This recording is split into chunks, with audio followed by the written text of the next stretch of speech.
My name is Darius Nefarious, and this is Darkside of Muncie, where we finna uncover is the Westside Park murders. 37 years of silence. It's supposed to be an ordinary Saturday night.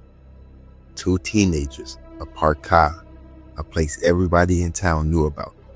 Instead, it became the most disturbing crime scenes in Muncie history. Late in September 1985, police would discover two young people dead inside a vehicle at Westside Park, a location long associated with privacy, not violence. From the moment they was found, investigators knew this case would be difficult. There was no obvious motive, no weapon, no suspect who could be immediately charged. Decades later, the murder of Kimberly Dowell and Ethan Dixon remained officially unsolved. This is the story of what happened and why the truth never came. So what was Muncie like before the crime? In the mid-1980s, Muncie, Indiana was a town where most people knew each other. It sat about 50 miles from Indianapolis, far enough to feel removed from big city crime. Teenagers passed time the same way every generation had. Football games, basketball games, the mall, movie theaters, long drives, nowhere specific to go, just a cruise. When teens wanted privacy, to talk, to listen to music, or just be alone, they drove to Westside Park. This wasn't unusual. This was suspicious until that night. So who Kim and Ethan was? So Ethan Dixon was 16 years old, a high-achieving student, president of the junior class, active in debates and respected by teachers. Kimberly Dowell, she was 15, a cheerleader, popular, recently chosen as homecoming court. These were not troublemakers. They were not involved in drugs, and they was not known to take risks. That fact would later hunt investigators, because there was no clear reason for anyone to want them dead. So on September 22nd, 1985, this would be known as They Last Night. On Saturday evening, Ethan picked Kimberly up from her home. Kimberly lived with her mother, Nancy, and her father, Donald Vogelson. Her biological father, Anthony Dowell, lived separately and worked as a physician. Sometime that night, the two teens drove into Westside Park. What happened next was never witnessed clearly, only reconstructed later from fragments. The moment that changed everything. Just before midnight, Muncie police officer Terry Winters was making his routine walk to Westside Park. The park was officially closed. His job that night was simple: clear anyone still inside the park. Winters was walking with his police dog, moving slowly through the darkness. The park was quiet, no music, no voices, just the sound of gravel under his boots in the night air along the river. Then he saw it, a red Volkswagen hatchback parked off the roadway, its engine still running. At first, there was nothing alarming about it. Cars was often found in the park late at night. Teenagers parked there all the time, especially on weekends. Most of the time, officers simply told him to leave. But something about this car made him stop. The headlights was off. The engine was running, and there was no movement inside. Winters slowly approached the vehicle, his dog at his side. He raised his flashlight and shined it through the window. That's when everything changed. Inside the car was two teenagers seated in the front seat. They weren't talking. They weren't moving. They weren't reacting to the light. For a brief moment, Winters may have thought they was asleep. But as the beam of the flashlight moved across their faces, it became clear something was far worse. They was motionless. They was unresponsive. They was dead. In that instant, Westside Park stopped being a quiet place after dark. It became a crime scene that would haunt Muncie for decades. The crime scene details. When additional officers arrived, the stillness inside the vehicle became impossible to ignore. Both teenagers were seated in the front seats, positioned as if they had been arrested or talking quietly just moments before their life was ended. The seats was reclined. Nothing appeared overturned. Nothing suggested a struggle. They were fully clothed. That detail mattered.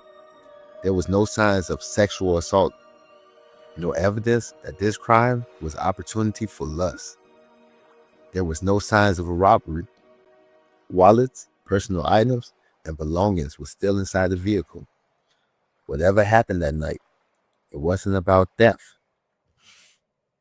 Ethan Dixon was shot once, the bullet entering his chest.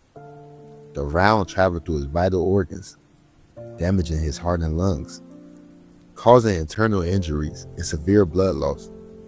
Medical examiners would later conclude that wound alone was fatal. Kimberly was shot in the head, near her left temple. The injury was devastating. The placement of the wound suggested close proximity and deliberate aim. A third shot had been fired, shattered one of the car windows. Whether that was intentional or accidental was never fully determined, but it added to the chaos of the scene and raised more questions than answers.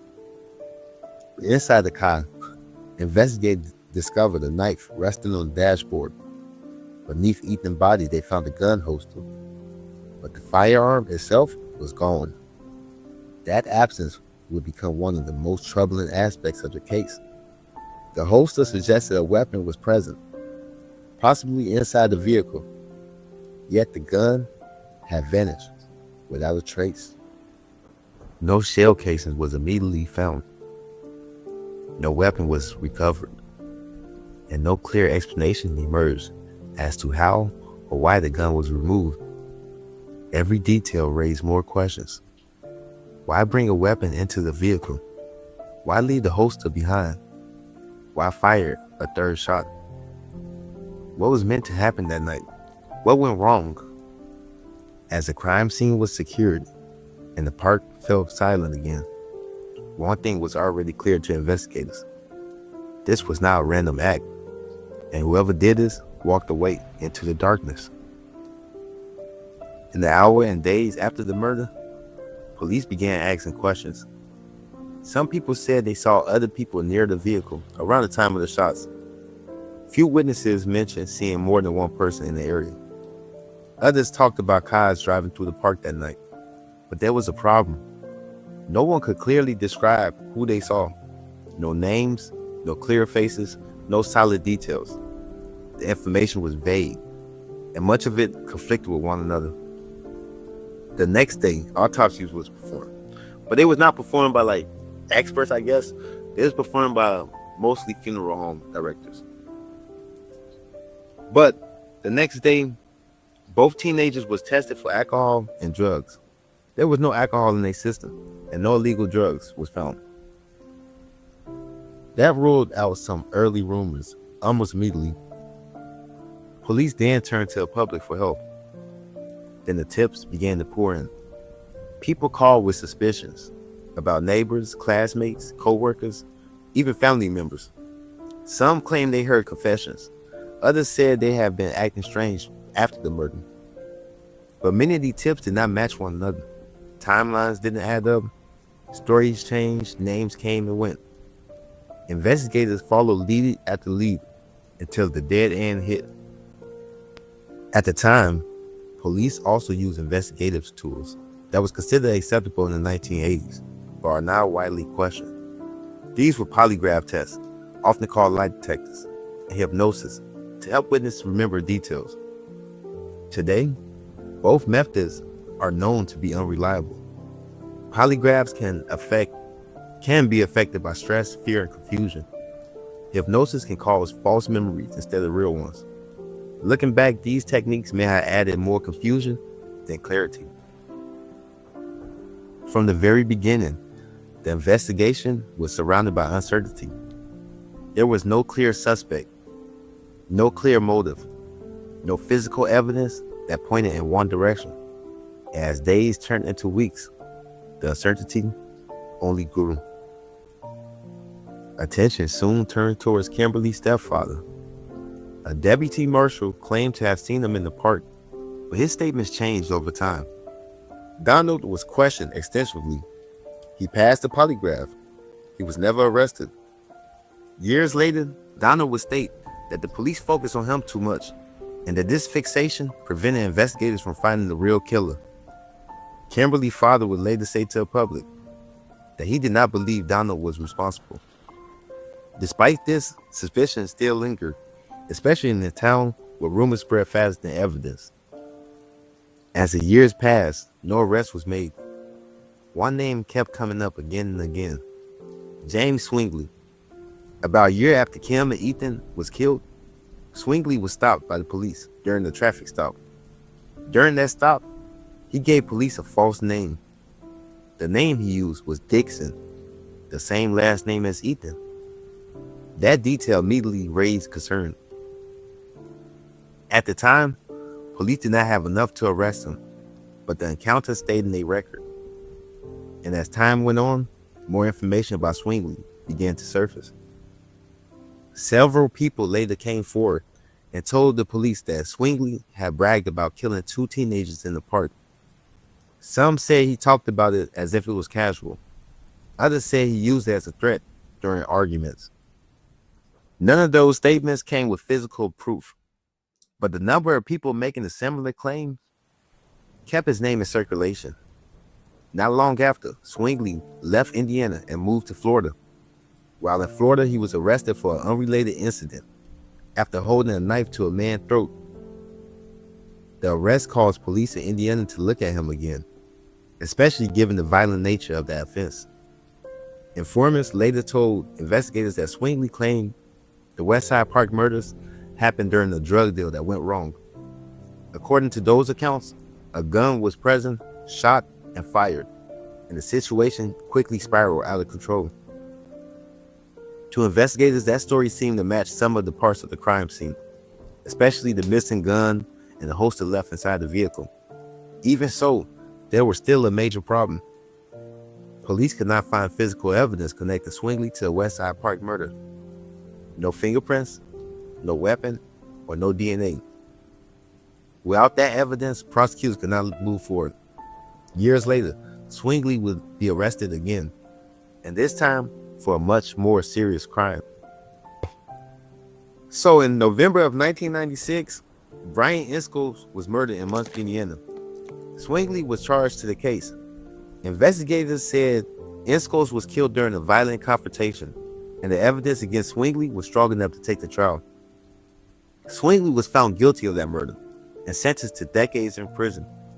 This conviction changed how many people viewed him. For some, they confirmed long-held suspicions of his capacity for violence.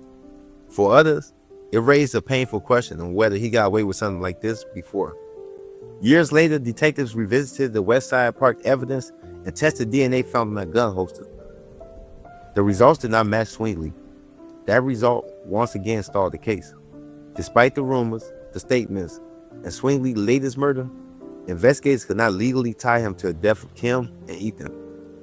And so, even with one suspect behind bars for another killing, the Westside Park murder remained unsolved. As years passed, evidence degraded. Witnesses aged. Memories faded. Police continued to receive tips, some blaming Swingley, others Vogelson, and some pointing fingers at law enforcement itself. Each lead was examined. None resulted in charges. More than 37 years later, the murder of Kim and Ethan remained unsolved. 2 lives lost. 2 families denied answers. And a park that still looked the same, but never truly has healed. Okay, so before we end this episode, I just want to tell everyone thank you. Thank you for everyone's support of this project, man. Thank you for the messages, the comments, the shares, and the words of encouragement. This work is nothing without y'all. Every thoughtful message I receive, I just want to be honest, man. Sometimes with a lot of support, I do receive a lot of hate, man. Including death threats. Some people connect to those I mentioned in the story. Some are friends or family of the suspects. Mainly, most of these accounts that have been texting me have been people trolling, hiding behind the screen. But I take it for what it is, man. Look, I don't do this for clicks, man. I don't do this for attention. I do this for the victims. I want them to be remembered more than just a headline. They had families, they had lives, some had kids. There was love. If telling these stories, if humanizing the victims, man, if that make y'all want to kill me, look, man, so be it. I do these stories to make the next person think before you pick up a gun. So if y'all kill me, you feel me, that kind of going back, you feel me? I'm trying to move forward. I'm trying to progress us. So everyone listening, man, keep pushing, man. Keep caring. Keep speaking